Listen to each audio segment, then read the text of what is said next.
kölelik, gladyatörler, Spartaküs.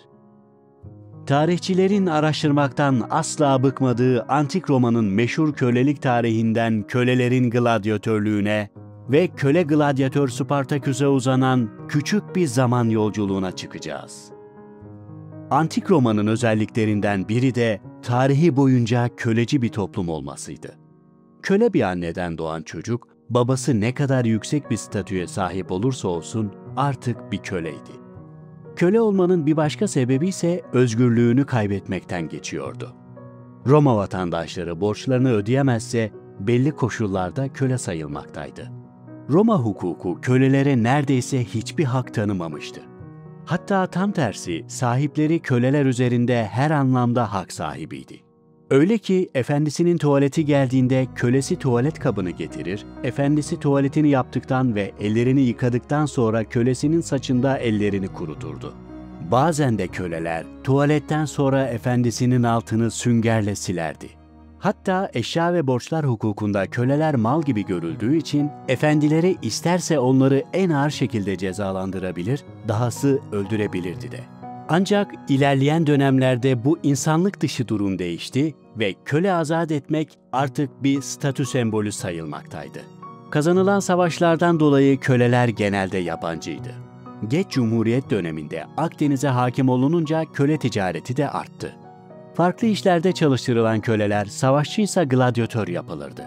Bu arada eğer arenada ölüm cezası alındıysa o kişi artık köle gladyatördü. Bu köleler Antik Roma'nın en önemli eğlencesi olan gladyatör dövüşlerinde savaşıyordu. Ölen askerlerin ruhlarını rahata kavuşturmak için onlara kurban sunulmasının gerektiğini düşünen Romalılar, Munera denilen ilk gladyatör oyunlarını Güney İtalya'nın Campania, Lucania ve Samnium bölgelerinde M.Ö. 4. yüzyılda düzenledi. Bu oyunların Roma kültürüne Etrüsklerden geçtiği de söylenmektedir. Çocuklarının ölen babaları Brutus Pera'yı onurlandırmak için gladyatör oyunları düzenledikleri dikkate alınırsa, bu eğlencenin resmi tarihinin M.Ö. 264 yılı olduğu değerlendirilebilir. Gelenekleşen bu eğlence bir süre sonra hem halkı eğlendirmek hem de zafer kazanan imparatorların başarılarını kutlamak amacıyla sürekli hale geldi. Gladyatörlük, Antik Roma toplumunda sosyal, ekonomik ve kültürel faktörlerin etkisindeydi. Meridianum spectaculum adı verilen infaza, yani ölüme mahkum edilen kişiler ya da köleler, hatta poena mediocres denilen kürek mahkumları da arenaya gönderiliyordu. Gladyatör olmak için illaki bir ceza almanız ya da köle olmanız gerekmiyordu. Kendi isteğinizle yapacağınız sözleşme, pleb meclisi tarafından onaylanırsa, hatta sadece bir oyun için geçerli sestertiari denilen uygulamayla para için sözleşmeli gladyatörlük yapılabiliyordu. İmparator Caligula'nın kılıç gösterisi yapan gladyatörlerin yerine tanınmış aile babalarını arenaya çıkarttığı ve bu insanların bazı uzuvlarını kaybettiği söylenir. Roma Cumhuriyet döneminde karşımıza sıkça ismi çıkan Hatip Kikero da eserlerinde gladyatörlerin gösterilerde yaralanmalarını anlatmıştır. Ancak asıl konu gladyatörlerin sadece yaralanmaları değildi. Gladyatörler sürekli bir darbe altındaydı. Dayanamayıp isyan ettiler.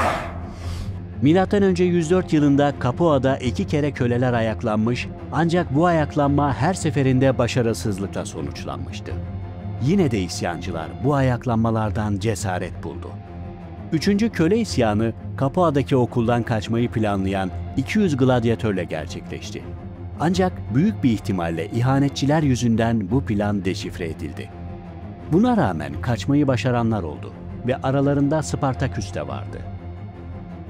Birçok roman, dizi ve filme ilham veren Spartaküs'ün o dönem yaptıkları ve çıkardığı isyanın günümüz halklarına etkisi devam ediyor. İlk çağ tarihçileri de bu harekete Kölelerin Savaşı, Bellum Servile ya da Spartaküs Savaşı adını veriyor. Hatta bu savaştan bahsederken Eutropios belki de Hannibal Savaşı kadar güçlü bir savaş olduğunu yazıyor. Peki, Kölelerin Savaşı ya da Spartaküs Savaşı da denilen bu önemli olaya ismini veren Spartaküs kimdi? Bir kaynağa göre Med kabilesinden bir Trakyalı olan Spartaküs, M.Ö. 83 yılında Sulla İç Savaşı'nda Yunanistan'dan İtalya'ya geçerken esir edilmişti. Bir diğer kaynağa göre M.Ö. 76 yılında Batı Trakya kabileleri arasındaki savaşlarda Romalı komutan Appius Claudius Pulcher'in ordusu tarafından esir alınıp köle olarak satılmıştı.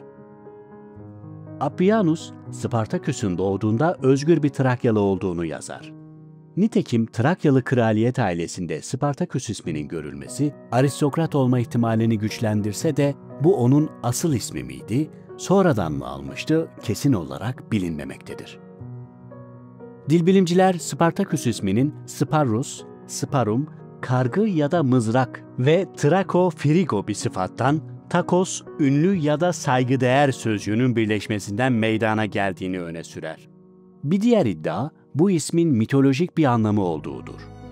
Bir ejderhanın dişleri toprağa ekilmiş ve tohumlanarak topraktan savaşçı ve silahlı adamlar doğmuş, bu adamlar da kısilen adamlar, yani gilden adamlar, Spartakan olarak adlandırılmışlardır. Spartaküs, çoğu Galya ve Trakya kökenli gladyatörlerden oluşan Capua'daki bir gladyatör okuluna satıldı. Bu okulun sahibi Gnaeus Lentulus Batiatus'tu. Antik kaynaklarda Spartaküs okula götürülürken yolda uyuduğu ve yüzünde bir yılan gezdiği ya da yılanın yüzüne dolandığı belirtilir. Sadece götürüldüğü okul değil, genel olarak bütün gladyatör okulları acımasız eğitimlerin verildiği son derece disiplinli yerlerdi. Spartaküs bir süre bu okulda dövüştü, ancak kaçmaya karar verdi. Bunun sebebi belki de okulun acımasız eğitimi ve içindeki özgürlük ruhuydu. Okulda başlayan ayaklanma, bütün köle ayaklanmalarında olduğu gibi bir komployla başladı. Diğer ayaklanmalardan farkıysa ayaklananlar silah kullanmayı biliyordu. Asiler sağdan soldan topladıkları sopalar, şişler, mutfak bıçakları, savaşa elverişli olmasa da bir kafileden elde edilen gladyatör silahlarıyla Vezüv'ün dik yamaçlarına sığındılar. Buna benzer doğal ve yerel ayaklanmalara hazırlıklı olan güvenlik güçleri bu kez oldukça zorlanmıştı. İtalya'ya toplumsal savaş ve Sulla, Pompeius, Lucullus'un seferlerinin sonucu olarak çok fazla köle yığılmıştı. Sulla'ya karşı yapılan savaşta Mitridantes'in ordusunda çarpışan iki lider vardı: Oenomaus ve Crixus. Onlar Küçük Asya'nın savaşçı halkı Galyalılardan, yani Galatlardan. Aynı ruha sahip birçok insan bir araya geldi ve böylece Vezüv'de Spartaküs'ün 7.000 kişilik birliği oluştu. Plutarkos'a göre bu birliğin içinde kadınlar da vardı. Hatta bir rivayete göre bu kadınlardan biri de Spartaküs'ün kendi ulusundan olan karısıydı.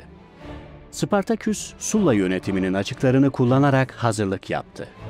Kurduğu birliği silahlandırdı. Ele geçirilen ganimet eşit olarak paylaştırıldı. Altın ve gümüş kullanımı yasaklandı. Birliğin disiplinine önem veriliyordu. Sallustius, Büyük Spartaküs'ün vücut ve ruh gücü bakımından düşünüldüğünde, Roma'nın askeri disiplininin yabanıl ve insanlık dışı yöntemleri yerine inandırma yolunu tercih etmesi düşüncesi karşısında şaşkındır. Aynı zamanda köyler alınırken kölelerin çok kan dökmüş olabileceği konusunda da kaygılıdır.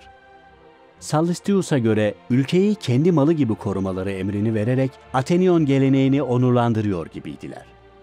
Ancak şefler bu konuda hemfikir değildi.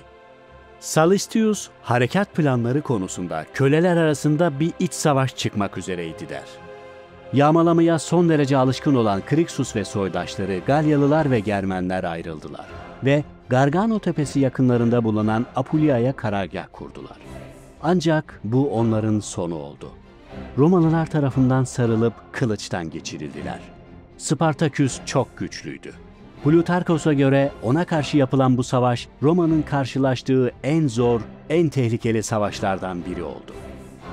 Gellius Publicola ve Cornelius Lentulus'un iki ordusu, yani bütün askeri güç Spartaküs'ün üstüne gönderildi.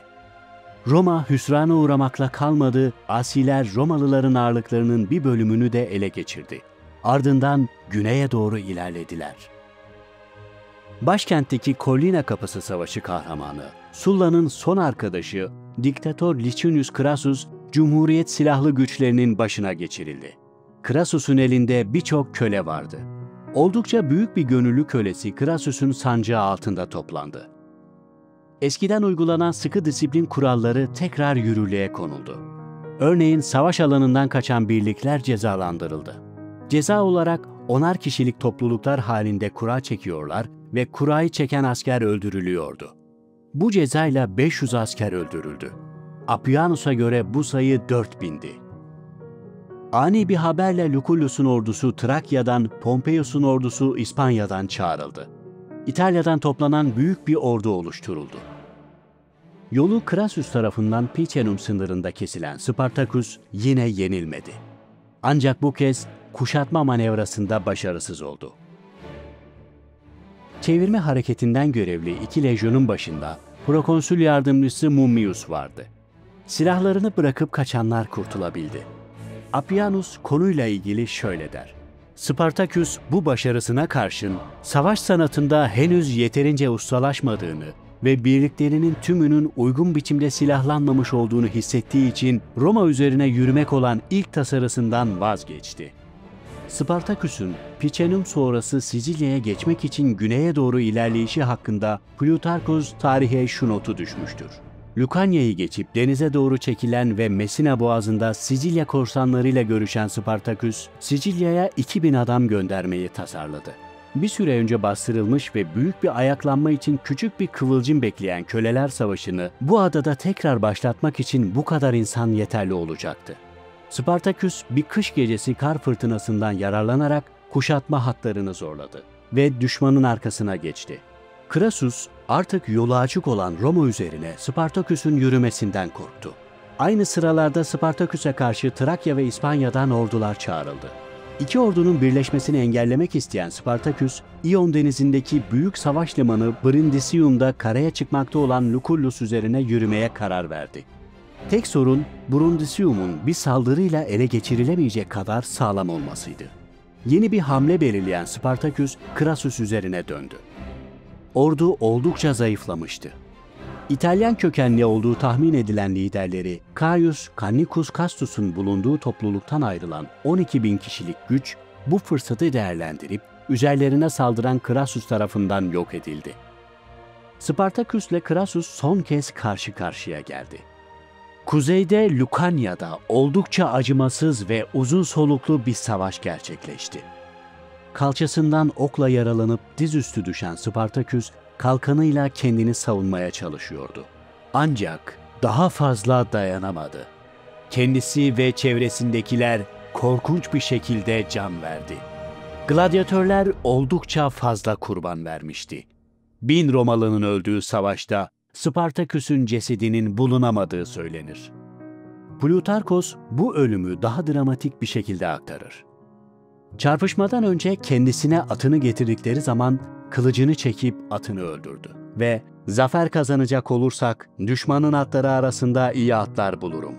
Yenilecek olursam ata gereksinimim olmayacak," dedi.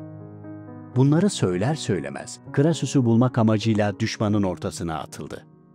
Crassus'a bağlı 2 Centuria'yı yani 100 kişilik birliği kendi elleriyle öldürdü. Nihayet kendi adamlarının yalnız bıraktığı Spartaküs, düşmanın ortasında tek başına kaldı. Savaş alanında can verirken bunun bedelini düşmana ağır ödetti. Yıllarca eziyet gören ve dayanamayıp özgürlükleri adına harekete geçen gladyatör köleler yenilmişti. Köle gladyatör Spartaküs ölmüştü. Cesedi bulunamadı. Ama tarihin tozlu sayfalarına adını Roma'yı sarsan köle isyanının lideri olarak yazdırdı.